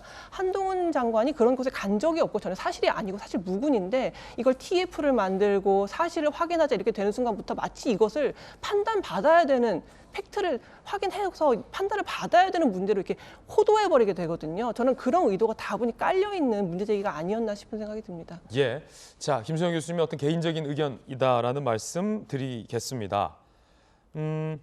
한동훈 장관이 조금 전에 이 민주당 최고위에서 나왔던 장면을 보고 개인 자격으로 입장문을 냈습니다. 한 장관 입장문 어떤 건지 함께 보시죠. 동백아가씨 윤도현 노래 불렀다는 황당한 저질 가짜뉴스를 공개적으로 재생하고 민주당 지도부는 신빙성이 높다며 TF를 꾸리자고 한다. 공식력을 악용해 가짜뉴스를 진실인 것처럼 공인하고 각인시킨다. 민주당 차원의 사과와 책임 있는 조치를 요구한다. 라는 개인 자격에 격앙된 입장문을 내놨습니다. 구자룡 변호사님. 네. 이거에 대해서는 사실 한동훈 장관이 법적으로 문제 삼을 만한 소지가 충분히 있다고 생각을 합니다. 이걸 지금 수습하는 과정에서 민주당 의원님들까지 참전하시면서 질문인데 뭐 어떠냐 물어볼 수도 있지 않냐 이러는데 사실 상식과 벗어난 거거든요. 미국 정치에서 네거티브로 굉장히 유명했던 사례 중에 이런 게 있어요. 제가 만약에 A란 후보랑 경쟁을 한다 쳐요. 그럼 질문 형식으로 여론조사를 가장해가지고 A 후보가 만약 아동 성범죄자라도 지지를 하겠습니까? 이렇게 여론조사를 계속 돌려가지고 네거티브를 했던 사례가 있거든요. 아니 근거 없는데. 그렇죠. 그냥 만약에 그렇더라도 지지할 겁니까? 문제되니까 지지도가 그렇게 충성도가 높은지 궁금했다. 난 그냥 물어봤잖냐 이랬는데 그냥 뻔하잖아요. 예. 이게 상식이었는데 지금 이런 게 지금 우리나라에서 횡행하고 있다는 게 너무 좀 비극적이다 이런 생각이 들고. 그것과 이게 같은 경우다? 그렇죠. 그리고 사실 질문을 가장했기 때문에 진짜로 궁금해서 물어본 것도 아닙니다. 이런 의혹인데 맞죠? 라고 하면 이게 질문이 아니잖아요. 이건 그냥 사실관계를 폭로한 것이니까. 그런 그거에 대해서 팩트체크가 당연히 있었어야 될 건데 뭐 술집도 특정이 안 되고 여러 가지로 뭐 증거가 없다는 거는 뭐 여러 번 얘기가 나왔으니까 제가 뭐 더 언급할 필요도 없는 것 같은데 저는 사실 김앤장 변호사 30명부터 그냥 빵 터졌거든요. 예. 첼리스트가 딱 보면 김앤장 변호사인지 아나요? 30명 구분할 수 있나요? 아 첼리스트가 딱 보면 아니면 이 가슴에 김앤장 배지랄지 아니면 뭐 팔찌에 김앤장이 쓰여 있다거나 아니면 30명이 다 뭐 김앤장 1, 김앤장 2, 김앤장 30 번호 끝. 그렇죠. 술 먹으면서 이렇게 할 수도 있는 거니까. 그렇죠. 첼리스트를 보면서 저희 김앤장에서 30명 왔습니다. 단체 손님입니다. 이 정도 하지 않고는 누가 김앤장 변호사인지를 알아보나요? 저는 정말 거기서부터도 이걸 더 읽을 필요가 있는 기사인가 싶을 정도의 생각이 들었는데 그 이후에도 뭐 하나도 보강이 안 되잖아요. 근데 이거에 대해서 대단히 신빙성이 높다라고 최고위원회에서 나왔다는 거 보고 이거 왜 이렇게 키우시나 이런 생각이 들었고 이거 면책특권과 관련해서도 얘기가 나오는데 김의겸 의원께서 사실 제가 보기에 수렁에 빠졌어요. 왜냐하면 그 국회에서의 직무상 발언일 경우에 면책특권이 적용되는데 같은 발언을 외부에서 반복하시면 면책특권이 적용이 안 됩니다. 그렇군요. 근데 그 협업이란 발언을 한동훈 장관이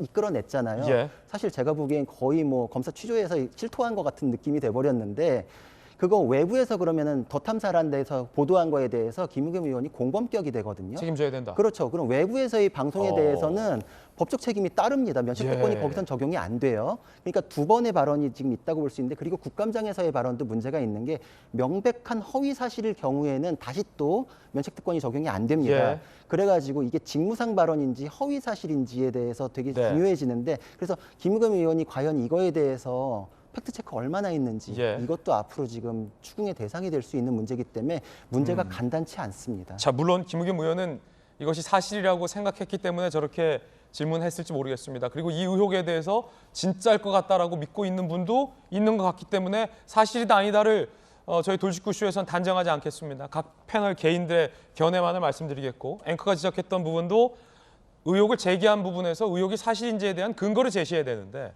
가장 중요한 장소인 술집조차 특정하지 못했다라고 지적을 했을 뿐이다라고 말씀드리겠습니다. 앞서서 같이 협의를 했다. 김의겸 의원이 협업을 했다라고 한 부분이 실토한 것처럼 돼버렸다. 법률적으로 라는 부분 지적해 주셨는데 그 장면 함께 보시죠. 제가 제보를 받았습니다. 7월 19일 밤인데요. 김앤장 변호사 30명 가량이 있었습니다. 그리고 윤석열 대통령도 이 청담동의 바에 합류를 했습니다. 제가 저 자리에 있거나 뭐 제가 저 비슷한 자리에 있거나 저 근방 2km 안에 있었으면 저는 뭐 걸겠습니다. 위원님 뭐 거시죠? 위원님 저 술 못 마시는 건 아십니까? 네, 알겠습니다. 저 술자리를 별로 안 좋아하거든요. 꼭 가야 되는 자리도 안 나가고 회식 자리도 안 갑니다. 제가 검사 생활하면서 주로 강한 사람들과만 좀 척을 지면서 왔기 때문에 어떤 종류에도 꼬투리 잡기 하면서 일부러 회식 자리도 안 가거든요. 이렇게 공개적으로 대한민국 법무부 장관을 모욕할 정도로 자신 있는 말씀이세요? 자, 저는 있지 않았어요. 그 두 사람이라는 게 더 탐사라는 저를 지금 스토킹하는 쪽하고 같이 야합해서 말씀하신 거잖아요. 그렇죠? 혹시 그 스토킹의 배우가 김의겸 의원이십니까? 의원님, 저는 다 걸게요. 의원님 뭐 거시겠어요? 저는 법무부 장관직 포함해가지고 앞으로 어떤 주의 종직이라든가 뭐 다 걸겠습니다. 제가 더 탐사하고 같이 협업을 한 건 맞습니다. 그걸 야합이라고 말씀하시는 건 지나치다고 생각을 하고 저는 청담동이라는 데 10년 내에 가본 적이 없어요. 관련해서 혹시 후속 조치나 이런 거는 좀 어제 뭐 고발 얘기도 조금 나왔던 것 같아요. 그분이 무슨 자기는 거짓말 해도 되는 면허증을 가진 것인 양 행동하잖아요. 거짓말을 하더라도 아무 일 없이 대충 넘어가 주니까 그런 것 같습니다. 이번엔 그러면 안 될 것 같습니다. 자, 김의겸 의원이 제기한 의혹 덕분에 한동훈 장관이 술 안 마신다라는 과거 일화까지 재조명되고 있습니다. 김의겸 의원이 누구 도와주는 건지 잘 모르겠습니다. 지난번부터.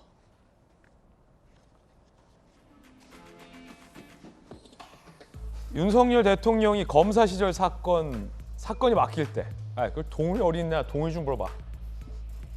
한동훈이 좀 물어봐. 라고 찾았다라는 일화가 보도되고 있습니다. 불러온 한동훈이 난제를 풀었다는 거예요. 이건 이렇게 해서 이렇게 하시면 될 거 아닙니까? 딱 하니까 대통령이 기분이 좋아졌다. 검사 시절이에요. 야, 오늘 회식 세게 하자. 하니까 한동훈 장관 눈치 보지 않고 전 빠집니다. 하고 집에 갔다는 거예요. 전 빠집니다. 그런 일화가 여기저기서 보도되고 있습니다. 한동훈의 35지기 친구까지 인터뷰하고 나섰습니다. 동훈이는 술 안 마셔요. 어쩔 수 없을 때도 맥주 한 잔 수준입니다. 한동훈 장관의 초, 중, 대학교 동기들이 다 불려 나와요, 지금. 조선일보에. 동훈이는 술을 안 마시니 모일 때 주로 이태원 재즈 라이프 카페 갔다. 재미는 없겠다, 그 친구들 입장에서, 그죠? 한 번은 얘기할 거 찾다가 와플집에서 딸기 빙수와 와플을 먹으며 얘기한 적도 있다. 라는 또 우정이 담긴 일화를 얘기하기도 됩니다. 야, 와플집에서요? 아저씨들이 딸기 빙수 먹으면서 아저씨들이라고 와플집 가지 말란 법은 없죠. 보기 좋아 보이기도 하고 좀 친구들 입장에서는 좀 재미없다. 동훈이는 좀 재미없는 친구라는 생각할 것 같기도 하는데 이 정도로 술을 안 마신다는 겁니다. 진중권 교수도 한마디 했습니다. 제로 콜라만 마신다는 겁니다. 들어보시죠. 한동훈 장관한테 술을 못 마시고 제로 콜라만 마신다고 그러더라고요. 이 사람이 3시까지 가가지고 윤도현 밴드에 그러니까 국감장에서 그러잖아요. 제가 알고 있는 이분의 음악적 취향과도 안 맞는 것 같고. 김의겸 의원은 이게 한두 건이 아니잖아요. 몇 번째입니까? 이분의 자살골 행진 멈춰야 됩니다. 야, 그 콜라도 제로 콜라만 드시네. 대단하네요. 근데 그 법조 기자들 다 똑같이 얘기를 하던데 그렇게. 그러니까 법조 서초동에서 취재하다가 국회로 이제 다시 이제 와서 출입하는 법조 출신 기자들을 다 이구동성으로 한동훈 장관이 술 못 마신다고 하는 건 다 똑같이 증언을 하더라고요. 와플집에서 딸기 빙수 먹으면서 친구들끼리 얘기하는 장면 어떻게 보십니까? 저도 그렇게 먹어봤습니다. 네. 술 깨기 좋습니다. 아니 그거는 와플이 달달하니까. 아니 술을 드시고 가서 깨려고 간 거잖아요. 저 집에 형수님 계시니까 들어가기 전에 술 깨려고 가신 거잖아요. 그렇죠? 어쨌든 아니 근데 김의겸 의원도 네네.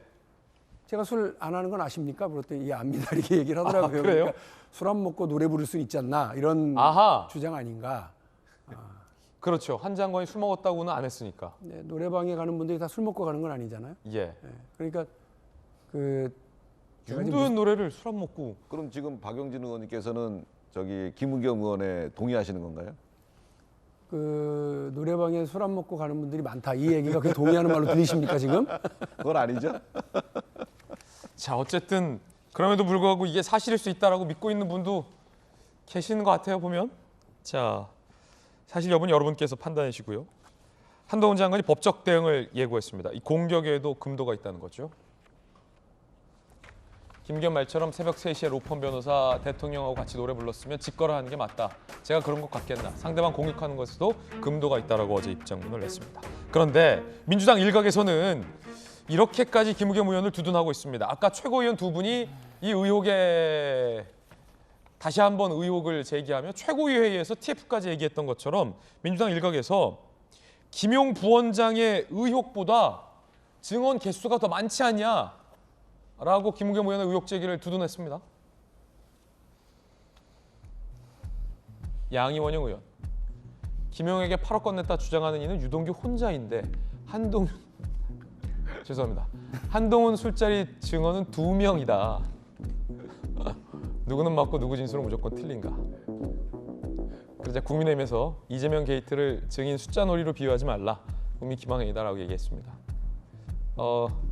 사실은 양이원영 의원이 얘기하고자 하는 바는 어떤 건지 알겠는데 유동규 혼자가 아니죠.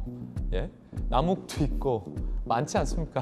3명. 3대이면 그러면 김용 의혹이 더 맞습니까? 이렇게 바로 되치기 될 수 있는 얘기를 양이원영 의원은 왜 말씀하셨을까요? 김소영 교수님.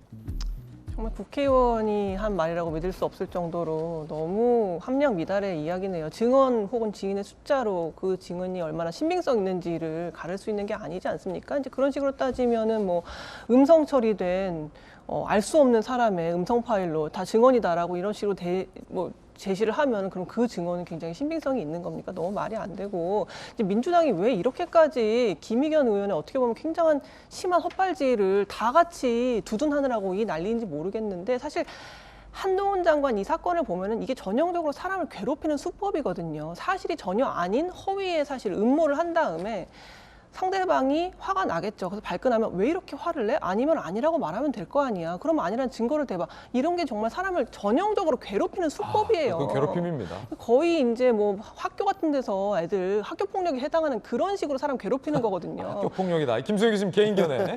저는 그렇게 생각해요. 김의겸 의원이 지금 이런 식으로 한동훈 장관을 몰아가는 이런 상황이 굉장히 괴롭힘이다. 그렇기 때문에 민주당이 이 정도에서 이제 그만둬야지 모든 의원들이 이런 식으로 가세하면서 증인 수가 더 많다. 그렇기 때문에 우리가 더 맞는 말이다. 이런 식의 함량 미달의 이야기를 하는 것은 민주당의 얼굴에 먹칠을 하는 것이다. 라는 생각이 듭니다. 그럼에도 불구하고 굳이 증인 2명이다라고 그래서 이쪽이 더 맞다라고 주장을 하셔서 그 증인 2명이 어떻게 스탠스를 취하고 있는지도 보도되고 있습니다. 그 증인 2명. 첫 번째 증인은 이세창 전 총재였는데 가만두지 않겠다라고 오히려 가만두지 않겠다라고 고소하겠다라고 밝혔고 첼리스트 A씨는 드릴 말씀 없다면서 추가 증언을 거부하고 있는 상황입니다. 자, 뭐 더 이상의 무엇을 논평하겠습니까?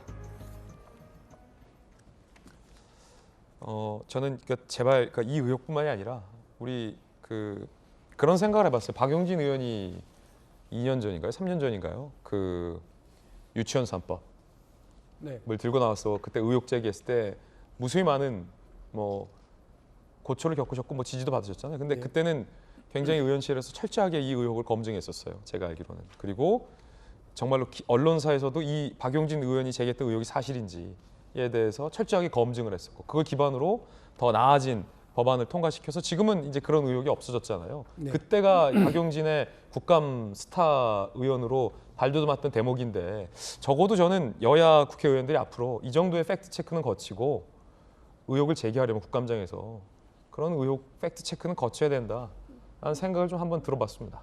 아마 대부분의 국회의원들이 그 사실에 근거해서 질의하고 사실에 근거해서 의혹을 제기합니다. 근데 지금 이제 김우겸 의원의 이제 논란은 아까 좀 몇 분이 말씀하신 것처럼 의혹은 상당히 저는 만일 이게 사실이라면 사실 그 나라가 들썩일 만한 실망스러운 일 아니겠습니까? 그러니까 이 문제를 그렇게 큰 문제를 이렇게 제기하실 때에는 2개, 3개, 2차, 3차의 어떤 그 팩트 체크를 하고 그리고 여러 가지 뒷받침될 수 있는 그런 내용들이 있을 거라고 저는 믿습니다. 근데 그게 나오질 않으니까 하고 약간 모두들 당황하고 있는 것 아니겠습니까? 그래서 이 부분에 대해서 당이 이렇게 나서서 이렇게 디펜스하는 모습을 보여줄 때에도 신중하게 접근해야 될 필요가 있겠다 이런 생각입니다. 그냥 뭐 무작정 동료 의원이니까 감싸기보다는 그래 말하지 못한 7분밖에 되지 않는 질의 시간이라서 말하지 못한 중요한 어떤 사실관계가 있는지를 같이 검증하고 편을 들거나 두둔을 하거나 이렇게 하는 것이 맞다고 봅니다. 자, 두 번째 이야기였습니다. 이번엔 저희가 준비한 세 번째 이야기입니다. 전현희 권익위원장이 공개 반박을 했습니다. 자, 이렇게 되면 진실이 무엇인지 궁금해지죠. 함께 보시죠.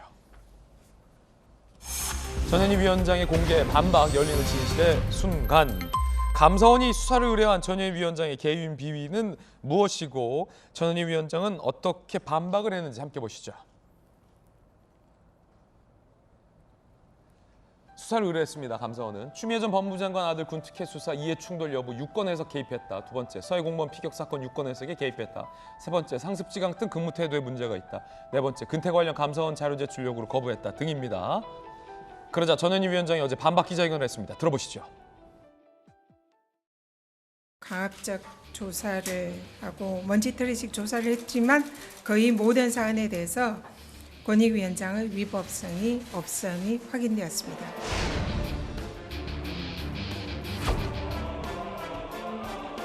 이 결론은 제가 내린 게 아닙니다. 보시면 아시겠지만 결론은 윤석열 검찰총장이 내린 겁니다. 이 답변에 의해서 결론이 정해진 겁니다.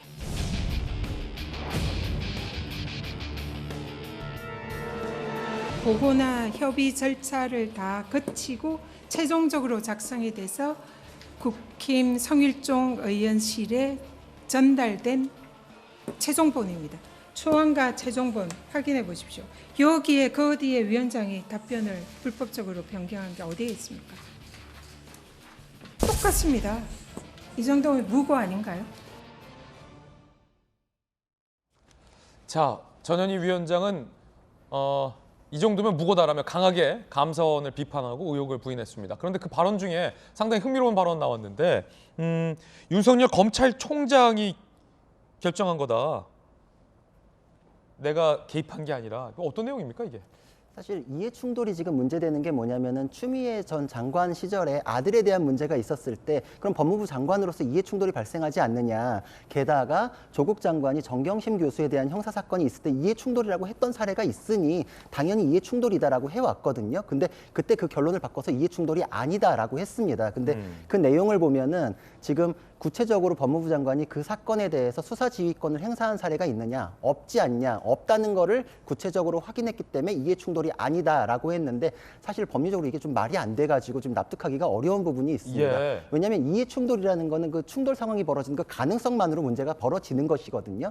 쉬운 예를 한번 들어보자면 이재명 대표께서 방산 주식 사셨잖아요. 예. 방산 주식 갖고 있는 상태에서 국방이 들어가면 그때 이해충돌이 발생을 해요. 네. 그리고 그 방산 주식을 띄우는 어떤 결정을 하시면 그건 별도의 범죄가 되는 것입니다. 예. 그러니까 이해충돌은 그 상황 자체가 문제가 되는 거잖아요. 근데 그 상황 자체에서 문제가 된다고 해서 그 이전에는 다 그거에 대해서 이해충돌이다라고 했는데 여기에선 다시 그거에 대한 구체적인 어떤 결정이나 지시가 있었냐, 없었지 않냐라는 걸 추가시켜가지고 이해충돌이 아니다라는 거는 법리하고도 벗어나고 이거는 결론을 맞추고서 거기에 필요한 증거를 다시 또 끄집어내가지고 집어넣으라고 한 거 아닌가. 다시 사실 이해충돌이 벌어진 이후에 추미애 장관께서 구체적인 수사 지휘를 했으면 거기에 직권남용이 별도로 범죄가 성립하는 거잖아요. 근데 그게 아니니까 이해충돌도 아니다라는 거는 사실 법리를 거스르는 내용이라서 납득하기는 어렵습니다. 그렇군요. 그럼 김수영 교수님, 전현희 위원장이 어제 검찰총장의 공문 그걸 들고 나왔죠. 그거 뭐 무슨 내용입니까, 그건? 그러니까 검찰총장이 이 추미애 장관 아들의 어떤 문제를 수사함에 있어서 장관이 검찰에게 어떤 수사 지휘권을 행사하지 않았기 때문에 검찰이 그런 압박 없이 자유롭게 수사했다라는 걸 이제 확인시켜 준 거예요.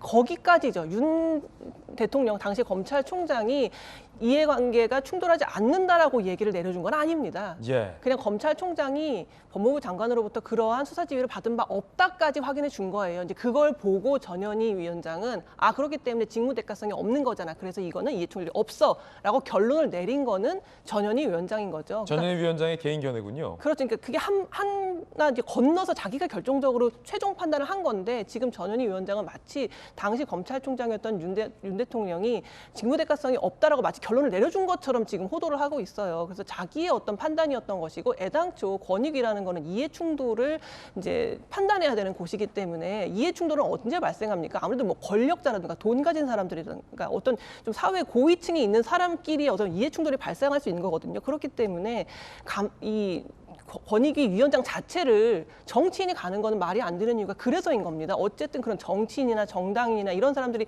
항상 연루될 수밖에 없는 이해충돌 사안을 결정적으로 판단해야 되는 사람이 권익위원장인데 거기에 정치인을 갖다 대면 아무래도 만일 그 사람이 공정한 판단을 했다 하더라도 정치적인 시비가 계속 벌어질 수밖에 없기 때문에 애당초 잘못된 인사였다 그런 생각이 듭니다.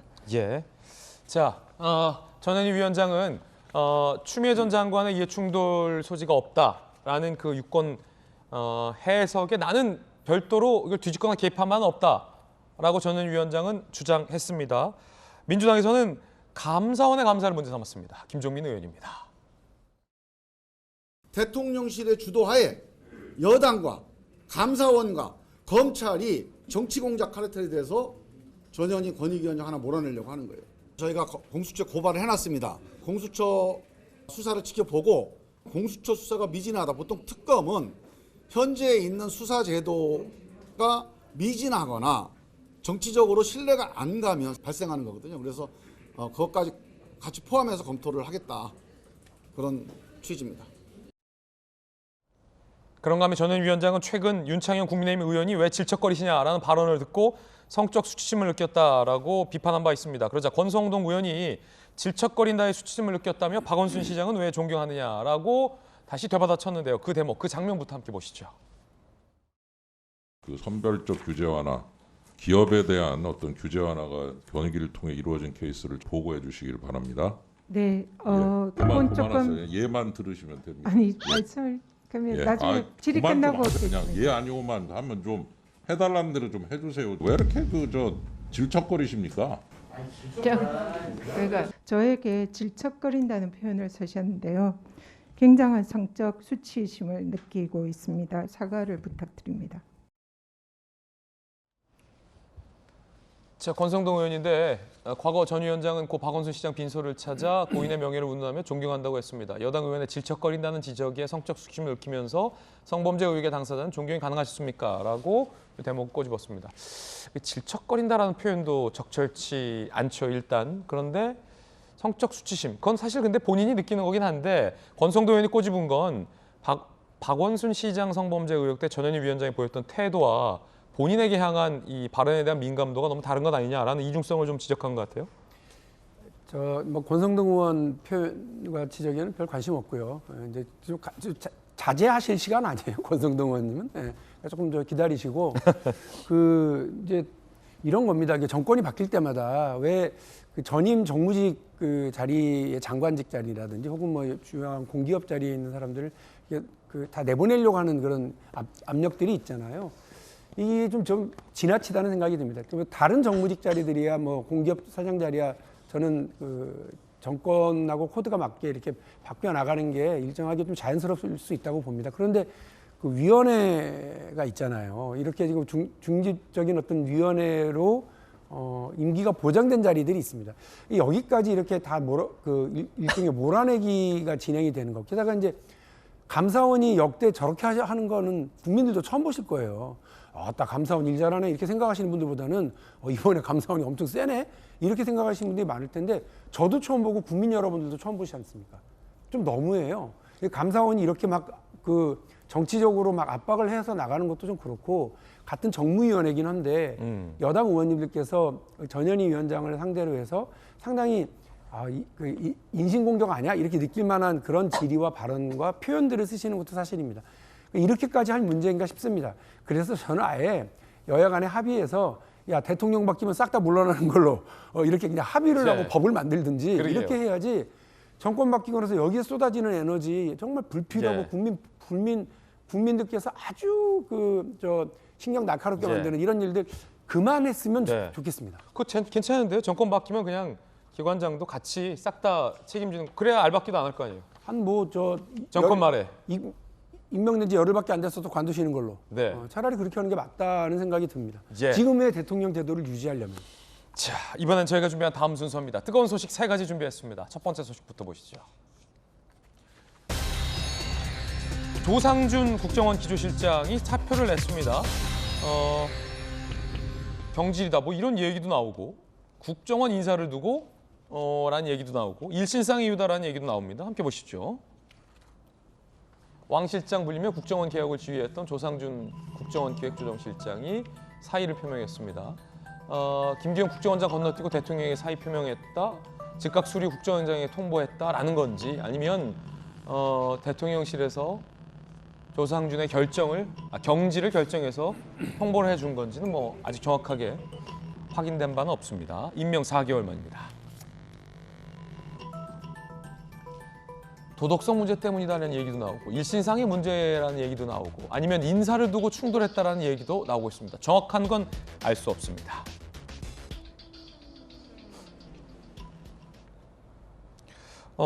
대통령실의 입장도 나왔는데 무성한 소문이 돌자 일신상의 이유다라고 밝혔습니다.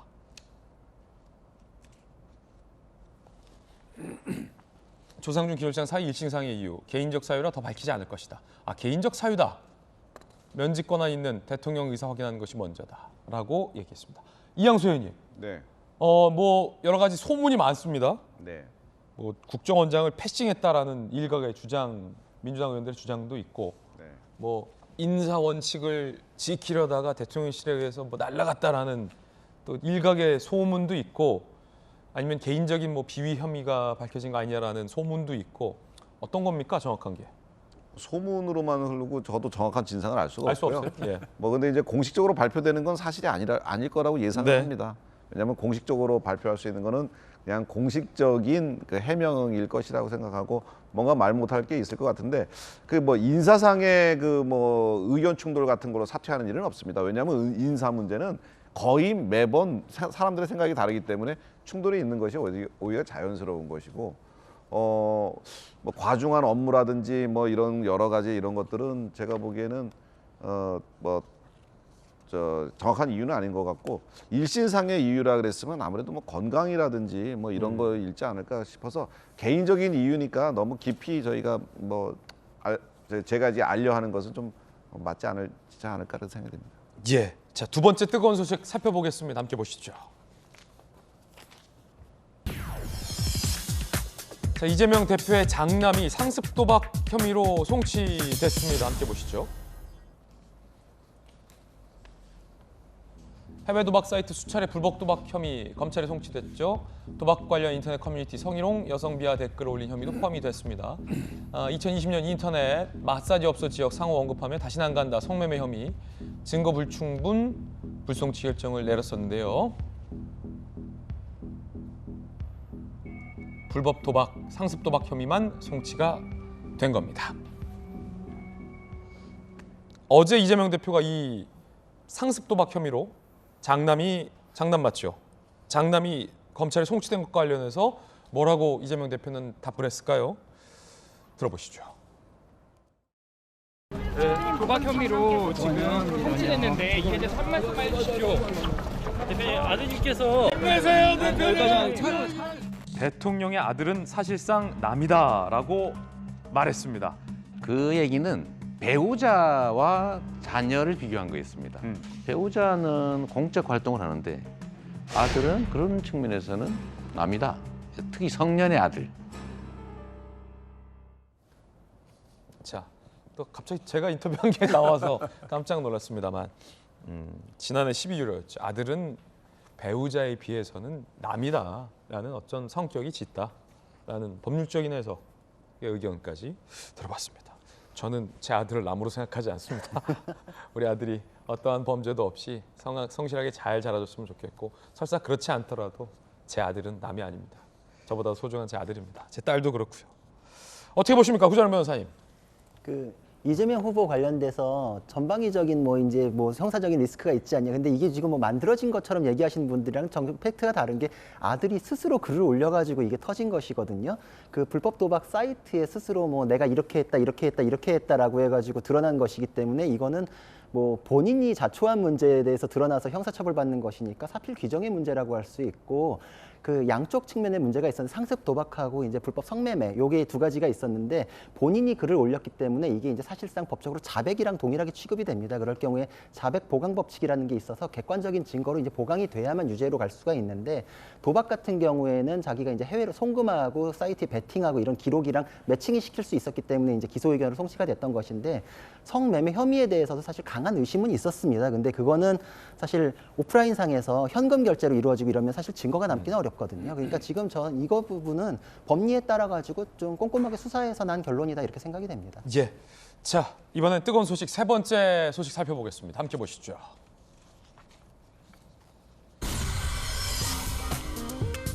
이준석 대표군요. 전 대표죠. 이준석 전직 대표 근황이 공개가 됐는데 김웅 의원과 함께 즐거운 시간을 보내고 있는 것 같습니다.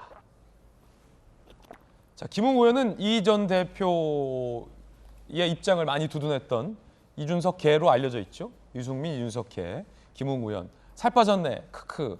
저탄 고지의 화신. 오, 살 빠졌네요. 진짜 살 빠졌네요. 이준석 전 대표.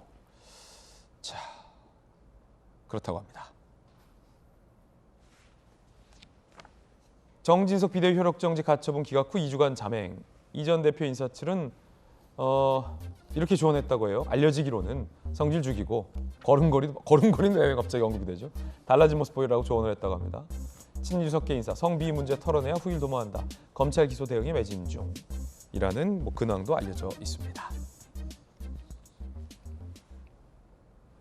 아니 지금 구자룡 변호사님 그래서 어떻게 됐죠? 이 전 대표의 무고 혐의 어떻게 됐죠? 그때 경찰이? 기소 의견으로 지금 송치돼 있거든요. 검찰에 가 있죠. 그렇죠. 기소 의견으로. 예. 그럼 무고를 했다는 건 그렇죠. 하고 근데 그러면 성접대를 받지 않았다라는 말은 가짜다라는 거잖아요. 그렇죠. 그래서 이 부분에 대해서 정치적으로도 그렇고 법적으로도 그렇고 이준석 대표가 상당히 좀 패착을 뒀다 이런 생각을 할 수밖에 없거든요. 사실 기존에 제기됐던 의혹은 굉장히 과거의 일이었기 때문에 공소시효나 이런 것 때문에 수사에서 드러나기 않을 이제 그런 면도 있었는데 본인이 그거를 허위사실 적시의 명예훼손으로 고소하는 바람에 과거의 형사 사건이 현재의 형사 사건화되면서 본인의 문제를 지금 본인이 만들어낸 거거든요. 그래서 정치적 위기뿐만 아니라 법적 위기도 본인이 만들어냈기 때문에 이것도 본인이 짊어져야 될 짐이다 이렇게 생각됩니다. 근데 이 성접대 매매는 공소시효 없어요? 그러니까 성범죄, 그러니까 접대받은 거에 대해서는 지금 공소시효가 끝났다 이렇게 본 것이고요. 그거에 대해서 의혹이 제기된 거는 지금 나온 발언이었잖아요. 근데 그거에 대해서 나에 대한 그렇죠. 그러니까 무고는 현재의 사건이 돼버린 것이죠. 그러니까 그건 공소시효가 없습니다. 무고 혐의가 인정돼도 접대는 없었다 이렇게 주장할 수도 있지 않습니까? 그러니까 무고와 관련돼서는 성접대의 사실관계가 그러니까 직결될 수밖에 없습니다. 그러니까 지금 이 무고의 사건은 성접대 여부에 대한 실체 진실에 대한 수사가 병행될 수밖에 없는 사건이기 때문에 그래서 형사 문제, 정치적인 문제가 결합돼서 지금도 살아 있는 것이죠. 그럼 수사 당국이 성접대 여부를 확인하지 못하면 무고 혐의다라고도 인정할 수 없는 거네요? 그렇죠. 그렇군요. 60초 광고 보고 돌아오겠습니다. 잠시 후에 뵙죠. 잠깐 갔다 오세요. 윤석열 대통령이 경제위기 극복을 위해 관계부처 장관 및 수석 비서관들과 함께하는 라이브 회의를 처음으로 엽니다. 비상경제민생회의가 오늘 오후 2시에 저희 채널A에서 생중계를 합니다. 대통령이 장관들 불러다가 윤 대통령의 장관들이라는 주제로 지금 저희 예고 나오고 있는데 상당히 궁금해집니다. 대통령은 장관들과 어떻게 비상경제회의를 할까? 그걸 또 어떻게 라이브로 회의를 송출할까 궁금하신데 저희 채널A가 라이브로 송출을 해드리겠습니다. 오후 2시에 채널A. 몇 시요? 오후 2시. 함께 하시기 바라겠습니다. 저희는 내일 아침 8시 50분에 뵙겠습니다. 오늘 하루는 분명 어제보다 나을 겁니다. 좋은 하루 되십시오. 고맙습니다.